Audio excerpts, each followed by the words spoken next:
Hi, my name is Kirill and I'm a QA intern here at Redhill Games, Cyprus, and I moved here from the UK.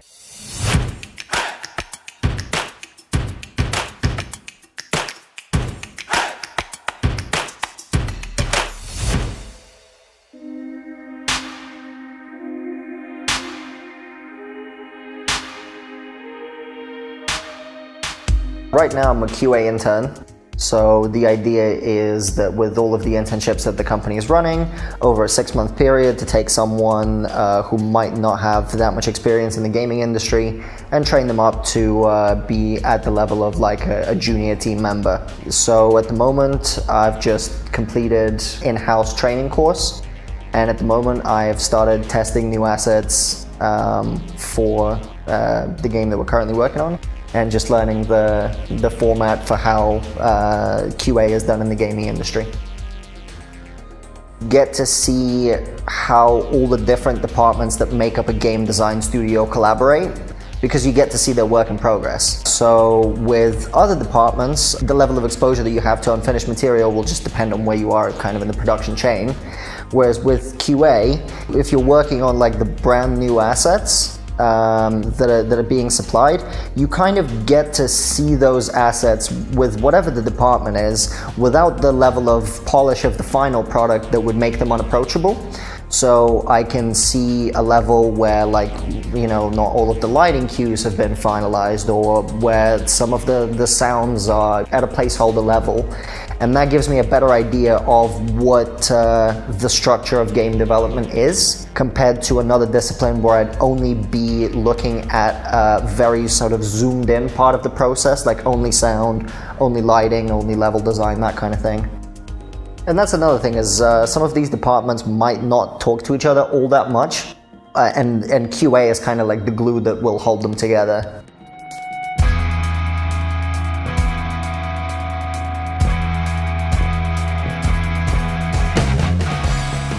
I relocated from the United Kingdom. I spent 4 years in York in the north of England. I studied theatre for my undergraduate degree. Pretty early on in the process of studying it, I decided to specialize in sound design. For that, I put together a little home recording studio to do work with student communities in York.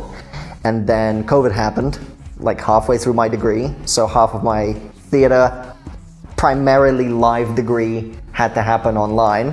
And that just pushed me further into the sound design thing, because everybody was stuck at home. I had a home recording studio.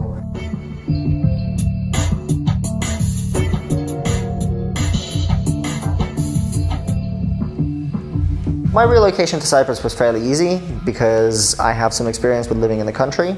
I did my 6th form studies here.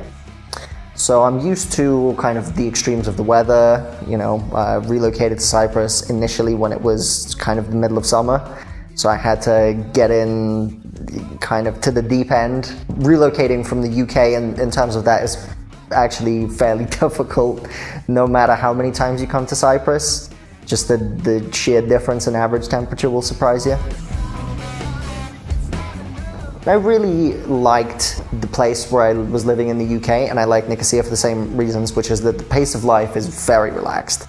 Sometimes a little too relaxed, where, you know, if you really need to get something done on a tight deadline, local customs might just be kind of along the lines of, it's fine, we'll do it tomorrow. And the warmer climate, when it gets really warm, really does sap your energy. Well, most of my time outside of work is spent on various musical projects. So I've got a solo musical project where I play all the instruments. And also I have a band in the UK where while I was living in the UK, we used to do shows and record music. And now that I'm here in Cyprus, we're still recording remotely.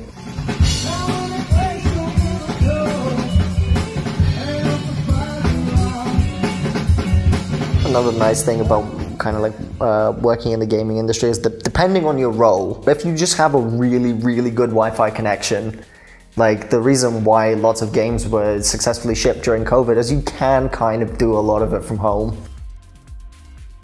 I really like how Redhill organizes all of these kind of out-of-work events for people to get to know each other better, because game development is such a collaborative experience that if you were to only talk to the people that you work with sort of during work hours, it would, I think, get you part of the way there, but having all of these activities where you get to know things about your co-workers in terms of what they like to do, their personal lives, their reasons for being in the industry, is really new to me. All of my previous workplaces were just kind of like, you show up there, you clock in, you stay for the entire workday. If you happen to talk to someone while you're there, great, but it's not a prerequisite. So I really like the fact that Redhill's not like that.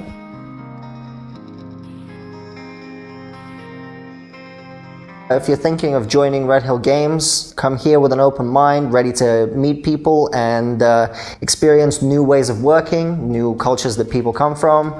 Put your best foot forward in terms of your work ethic, and everybody will be super welcoming and friendly.